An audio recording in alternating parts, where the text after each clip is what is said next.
मृत्यु होती है पड़ोस में तो छूती नहीं मन को, कहते हैं बेचारा मर गया। लेकिन वहीं जब मृत्यु घर में होती है तब इतना कहकर नहीं निपट पाते, तब छूती है।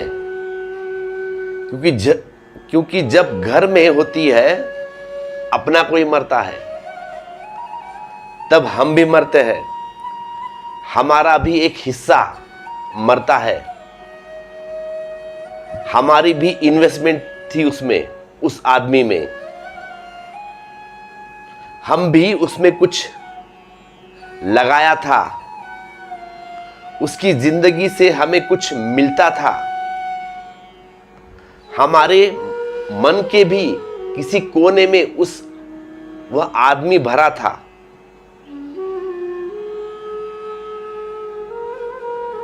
पत्नी मरती है तो पत्नी ही नहीं मरती, पति भी मरता है। सच तो यह है कि पत्नी के साथ ही पति पैदा हुआ था। शादी हुई तभी पति पत्नी हुए ना, उसके पहले पति नहीं था। पत्नी मरती है तो पति भी मरता है, बेटा मरता है तो मां भी मरती है। क्यों? क्योंकि मां बेटे के पहले मां नहीं थी,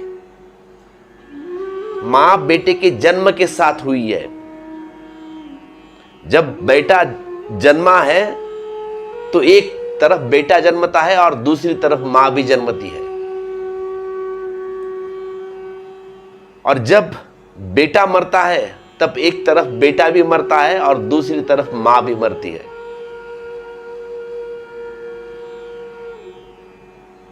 जिसे हमने अपना कहा है उससे हम जुड़े हैं, हम भी मरते हैं। यह थोड़ा सोचने जैसा है। हमारे में हमारे अपनों के जोड़ का नाम है, जिसे हम कहते हैं वह मेरा, वह मेरो का जोड़ का नाम। अगर मेरे विदा हो जाए तो मैं खो जाऊंगा, मैं बच नहीं सकता।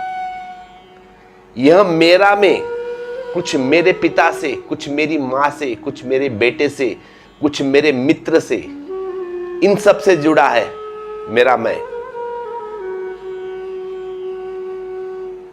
आश्चर्य तो है कि जिन्हें हम अपना कहते हैं, जिन्हें हम अपना कहते हैं उनसे ही नहीं जुड़ा है, जिन्हें हम पराया कहते हैं उनसे भी जुड़ा है।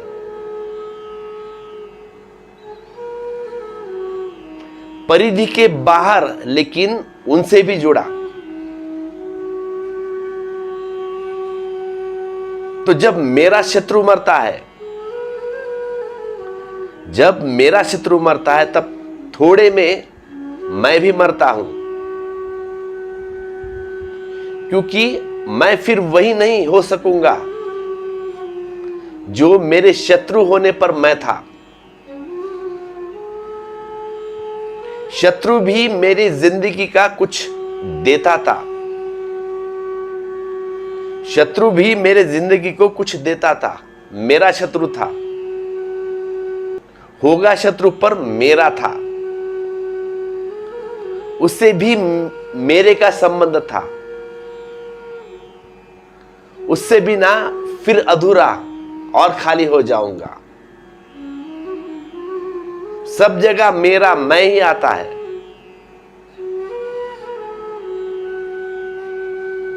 धन्यवाद।